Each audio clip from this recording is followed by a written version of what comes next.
So in the intermediate journal, we're going to be talking about these three columns in trade management, and in extra statistics, if you scroll down a little bit, it's going to be trade management statistics because these are linked together. Okay, so let's talk about the first column. This one's really easy. Was the trade exit early? This is just asking, did I close the trade before price hit the stop loss or the target? Yes or no? So in this example, I have a little highlighter here to show that, yes, I exit this trade before the stop loss was actually hit. So if this is done, I would need to put yes. If no, just put no. The next one is, what is your reason for exiting early? If you set it to no, just leave this as NA because you didn't exit the trade early. It just either hit the stop loss or the target. But if you did exit early, why? Why did you do it? So here you are selecting the reason. I have four main reasons in here, and you're more than welcome to add more, but I'll quickly go through them. So the first one is hit time limit. So for me, I trade mainly on the 1 minute time frame, and my average trade duration is about 45 minutes or so. If a trade happens to be going on for more than 2.5 times this, so more than 2 hours, I would be looking to exit the trade. So if I'm still stuck in a position for more than 2 hours, I'm just going to close it because it's not behaving like my average winning trade. So if it's not behaving like my average winner, I don't want to be in the trade anymore. So I'll just exit the trade, right? And I will go and select hit time limit.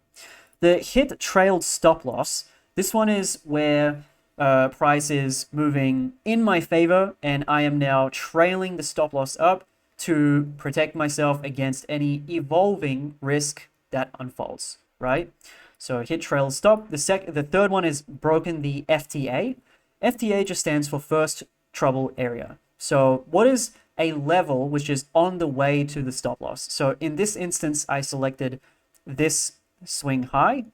And the logic here is if I get a candle close, so if one candle closes through this FTA, I'm going to close out of the trade because this might be a sign that price might be wanting to extend even further and actually travel towards the stop loss. So notice here it wicked through the FTA, but it didn't actually close above it. But on this candle, it did actually close above. So I put the highlighter there. The risk reward tool also ends. This just makes it super clear, like when you're reviewing a trade screenshot, that the trade was exit early. So I would put, where did I put it? Yeah, here we go. Broken FTA. Now, the third column, I'll try to explain this one slowly so there is no misunderstanding. This one is called excess P&L in R if the trade was not exit early. Okay, I'll explain this one. Basically, this one is this column is asking, if I didn't exit this trade early, how much profit would I have got if I just left it early? How much extra profit would I have gotten? So in this case, if I left this trade open and I didn't cut this trade here, what would happen? Well, price would have hit my stop loss.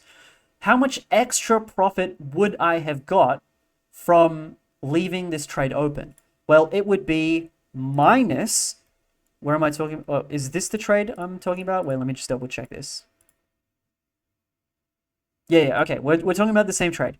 So how much extra profit that I would have got if I left this trade open, it actually would have been minus 0.3 R, because remember, entry to stop loss is 1 R, and the distance from here to the stop, this is about roughly 0.3 R. So it would have actually cost me, money to leave this trade open. So the fact that I closed this one early, it saved me money. Now, if I go to the extra statistics tab, I'm just going to make sure I have everything selected. There we go. Let's go through all of these three columns. So was the trade cut early, yes or no? So here we have the sample size and the distribution. So sample size just means how many times did I cut early and how many times did I just let price hit the stop loss or hit the original target. And here we have a chart, a little pie chart, just to show how frequently are you cutting early and how frequently are you just leaving the trade open. Then we've got the distribution per exit method. So these are all the different methods for how you are exiting the trade early. And this is how many times you've exit a trade for every single method, and this just shows how frequently are you doing it relative to the other ones. So here, if we look at this chart, we can see that for broken FTA, hit trailed stop loss, and hit time limit, they're fairly evenly distributed, and most of the time when I'm cutting my trades, I'm using discretion.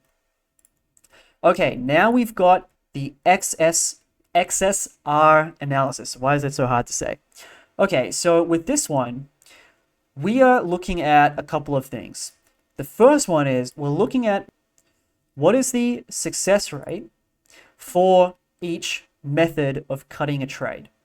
So what this essentially is saying is if I do based on my data, when I have used this method to try to exit a trade early, what is the chance that, or what is the likelihood that it has actually saved me money versus it has actually ended up costing me money? So for these statistics, it's showing me that when I used my discretion, this actually saved me money 100% of the time. And you can see this because discretion is, it's leaning more to the downside. This is basically saying that if I didn't cut the trade on this instance, on trade number 19 or on trade number 11, if I didn't cut the trade, I would have lost an extra 0.7 R, right? I would have lost extra money. So whatever I'm doing here, I need to keep doing it because I'm saving money. But with these three other ones, hit time limit, hit trailed stop loss, or broken the FTA, if I just left the trade open, I would have literally made more money. And the success rate with each of these three methods is 0%. So how can I use this to my advantage? This basically shows me what method of exiting a trade is most effective. So if, for example, let's say I have two methods which are saving me money and two methods which are costing me money, I should probably stop cutting my trades with these three methods, and I only need to rely on this one. I need to stop doing this because it's literally costing me money. Now, the note here that I've put in, because this can look confusing or look backwards, but basically the negative values, so if you have a method and it's showing a negative value, this is a good thing. This means that that method is saving you money and you should probably keep doing it. If it is showing you a positive value, that means that that specific method of exiting trades is costing you money. This is showing you how much units of R, how much profit in R you would have extra if you just did nothing, if you did not try to exit early. And also I have this little suggestion here that to have a minimum sample size of at least 30 before making any changes to your system. So what I mean by this is before you start taking any of these analytics seriously on this tab, a certain variable has to have at least a sample size of 30. Because with the sample size of 5, it shows 80% win rate. Okay, but that's because 4 trades won and 1 trade lost. That could have just been pure luck, right? Just because it shows 80% for the past 5 trades, it doesn't mean that this variable has a true success rate of 80%, right? We want to rack up the sample size before treating the data seriously. So yeah, as soon as your sample size for something hits, for anything in here hits 30, this is like the absolute bare minimum before you can start taking it seriously. But even 30 by itself is it's still quite a low number. Like the more the merrier. Once you start getting into the 100 trades and beyond that, you can start trusting the number a little bit more. But 30 is like the absolute bare minimum. So like if you've done, okay, extreme example. Let's say you've been cutting with discretion. You've been cutting a lot of trades with your discretion. Discretion is the most common way that you cut your trades. And let's say that the success rate of cutting with this specific method, let's just pretend that it's 20%. And let's say the total XSR is something like 30. The clear insight there is I should probably stop cutting trades with my intuition or my gut feel, because this is literally costing me money. It's literally cost me 20R, and I've been wrong, or I've made the wrong call 80% of the time, right? Only 20% of the time, this actually would have saved me money, right? So when you're looking at really small sample sizes, you should be on the lookout for some really extreme looking statistic. But as this number starts getting higher and higher and into the 100 plus range, you can start taking the statistics here in this tab a little bit more seriously. But yeah, to sum up, everything in these three columns is about exits, and you can use all of that data to get insights on, where was it? How frequently are you exiting? What are the methods that you are using to exit? How often is each method being used? And what is the effectiveness for each and every single method that you are using to exit your trades early?